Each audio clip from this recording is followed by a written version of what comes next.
అనగనగా ఒక రాజు. ఆ రాజుకి సంగీతమంటే చాలా సరదా.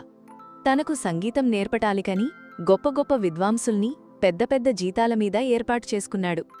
కాని రాజుకి వారివల్ల ఏమాత్రం సంగీతం అబ్బింది కాదు.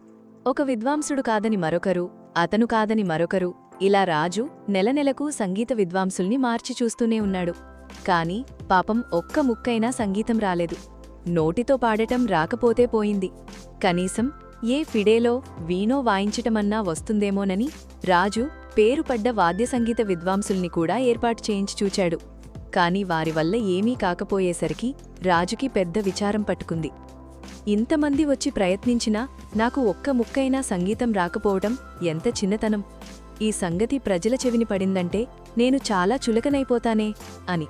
ఈ దిగులుతో రాజుకి సరిగ్గా అన్నం కూడా సహించకుండా పోయింది. ఎప్పుడు నాకు సంగీతం ఎలా వస్తుంది అని ఒకటే దిగులు. ఇలా ఉండగా ఒకరోజు రాత్రి రాజుకి కలలో ఒక దేవకన్య కనిపించింది. ఇలా చెప్పింది, రాజా, నీ మనసులో ఉన్న దిగులు ఏమిటో నాకు తెలుసు. నీ స్థితి చూస్తే నాకు చాలా జాలివేసింది. నీకు సహాయం చేద్దామనే నేను వచ్చాను. ఇదిగో ఈ ఫిడేలు నీకిస్తున్నాను. దీన్ని చేతపట్టుకుని తీగలమీద కమానాడించితే చాలు, దీనినుంచి నీకు కమ్మటి సంగీతం వినిపిస్తుంది. నీవు ఎప్పుడు కోరితే అప్పుడు నీ ఇష్టమొచ్చినంతసేపు దీన్ని వాయించుకోవచ్చు. ఇందులో మరో విశేషం కూడా ఉంది. దీన్ని నువ్వు ఎవరి ఎదుట వాయిస్తావో వాళ్లు పరవశమై నువ్వు కోరకుండానే నాట్యం చేస్తారు.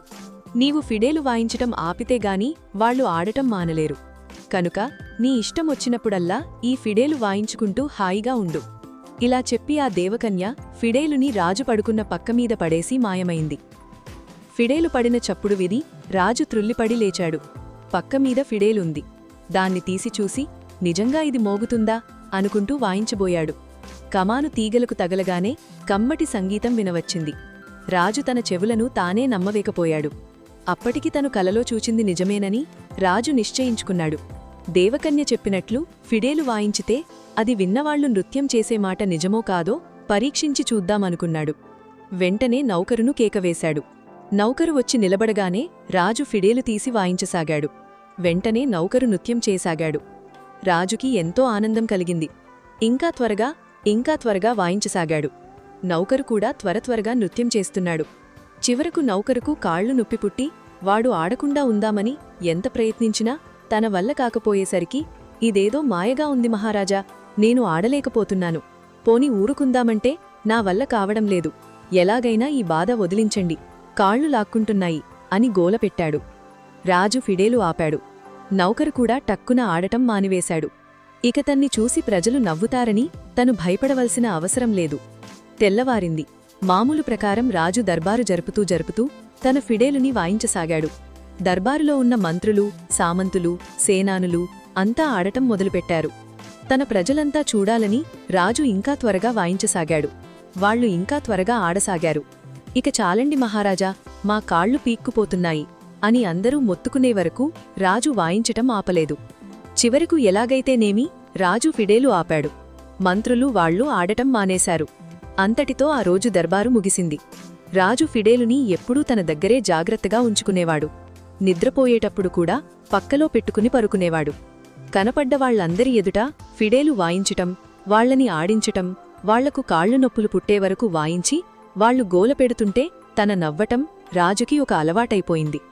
ఒక రోజున రాజు దర్బారులో ఉన్నాడు. ఫిడేలు పక్కనే ఉంది. దర్బారు ముగిసిన తర్వాత మామూలు ప్రకారం రాజు ఫిడేలు వాయించటానికి ఫిడేలు కోసం పక్కన చూచాడు. అది అక్కడ లేదు. రాజు ఆశ్చర్యపోయాడు.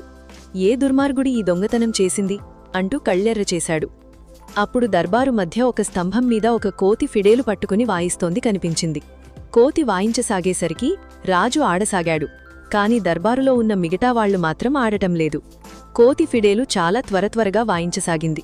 రాజు గోలపెడుతూ చిందులు తొక్కసాగాడు. ఆ విధంగా ఆడి రాజు చివరకు అలసిపోయి మూర్ఛపోయాడు. మంత్రులు వాళ్లు రాజు చుట్టూ గుమిక్కోరి సేవలు చేశారు. కొంతసేపటికి రాజుకు తెలివి వచ్చింది. కోతి కోసం చూచాడు. కాని ఇప్పుడు అక్కడ కోతికి బదులుగా ఒక దేవకన్య నిలిచి ఉంది. ఆమె చేతిలో ఫిడేలు ఉంది. రాజు తెల్లబోతూ ఆమె వంక చూడసాగాడు. అలా చూస్తావేంటి రాజా, నీవేమీ కలగనటం లేదు. నీ దుర్బుద్ధికి తగిన ఫలం పొందావు అంతే అన్నది దేవకన్య.